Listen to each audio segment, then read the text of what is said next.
Page 72, Rockets. This is the first piece in Unit 7.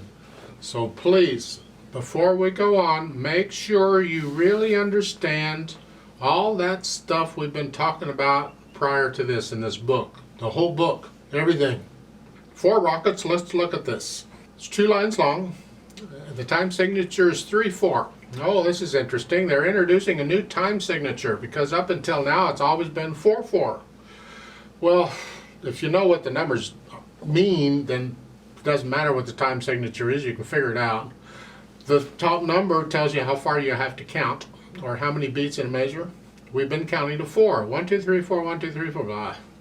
Well, now we're only going to count to 3. 1, 2, 3, 1, 2, 3, 1, 2, 3. That's okay.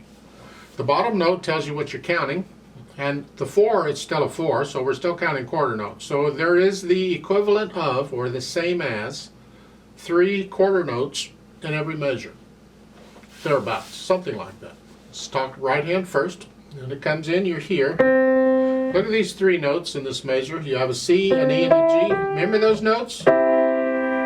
So you'll learn to recognize these patterns over time. You'll just see those 3 notes like that. Oh, that's a C chord. It's just played 1 note at a time. I don't have to play a chord all the notes at the same time. I can play them 1 at a time.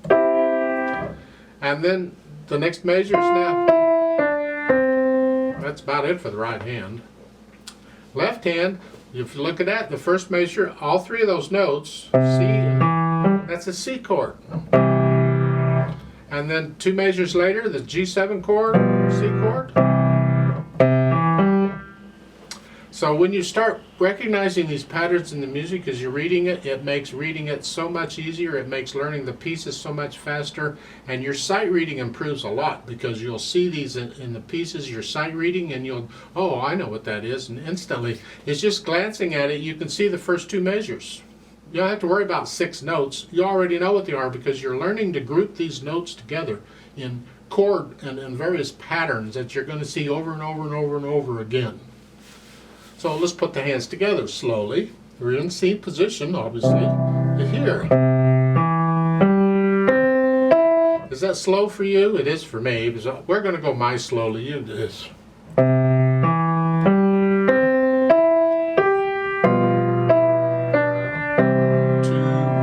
Both hands get 1 beat rest, and then you do it again. So you get that, and we can go back and add the dynamics.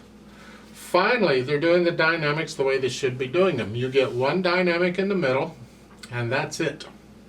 And you have to know how to apply it. It goes to the melody, wherever that is, because the melody can be anywhere. You keep everything else softer than that. It's up to you how soft. You have to listen.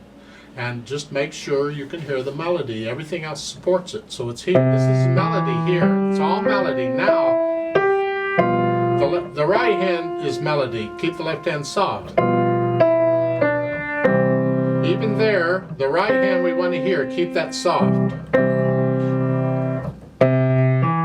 Melody. Now you're soft in the second line. That's the melody. That means that everything else has to be very soft. You'll have to decide how soft that is and just keep everything else. Now there's a trap here you got to watch out for. Don't fall into it. A lot of people do. And they say, okay, I need to play the soft. So how soft can I play the accompaniment, the other part, the non-melody stuff? How soft can I play that? And they'll figure that out and they'll say, okay, I'll make the melody a little louder than that. Yeah, wrong. No. You make the melody soft. Decide the melody is what it's about. Make the melody what you want it to be. And you practice and you learn a way to make everything else softer than that. That's your challenge. You can do it in time. It just takes practice. You can learn to play it very softly. There's different ways on piano, technique-wise, to play softly. Just real quick, since you asked, I'll tell you.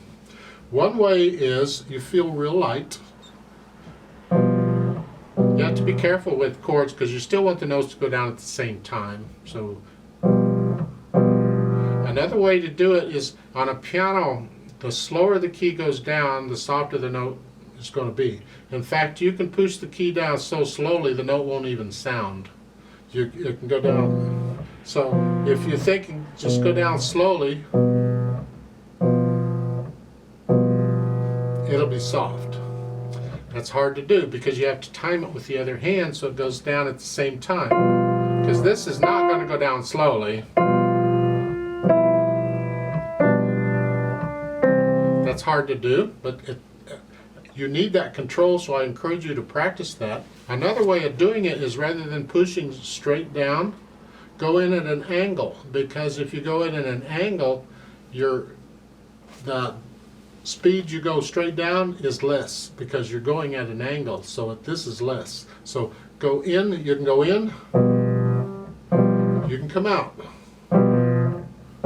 Generally what I do is I'm coming out and I'm lifting the wrist up as I'm doing it. It's just a fluid motion like so, and this is what it is. So you see pianists do this sometimes. That's the idea. They want to play soft. I mean, they do it for other reasons too, but a lot of time. So it's here.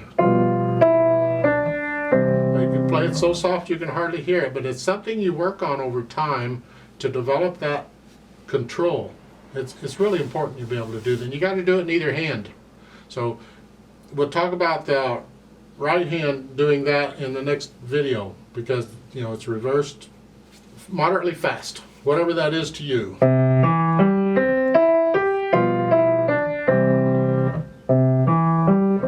Whatever. Practice it and build it up to that speed. No hesitations, no wrong notes, and you should be able to do this without looking at the keyboard. Now there's a note underneath it telling you about moving your hand around. They're saying, for instance, you could play the first line here, and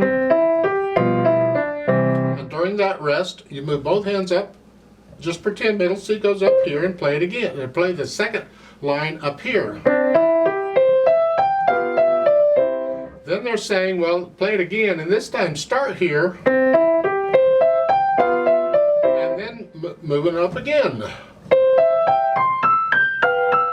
If your keyboard's big enough. If it isn't, don't, but if it is, that's just something you do for fun, and it gives you practice at moving your hands around. And I'll talk more about moving the hands around later on, but this kind of exposes you to it. If it's easier for you, leave the left hand where it is and just move the right hand around. Because moving both hands is a bit of a challenge sometimes. It's easier maybe to start just moving the right hand around, or start the right hand up here and move the left hand around, one hand at a time rather than both hands. However, for our purposes, we're just going to play it the way it is. So I'd like to give us 3 counts. I'm only giving 3 because there's only 3 beats in a measure. And then let's play it together slowly to make sure you have the right notes and rhythms. 1, ready, go.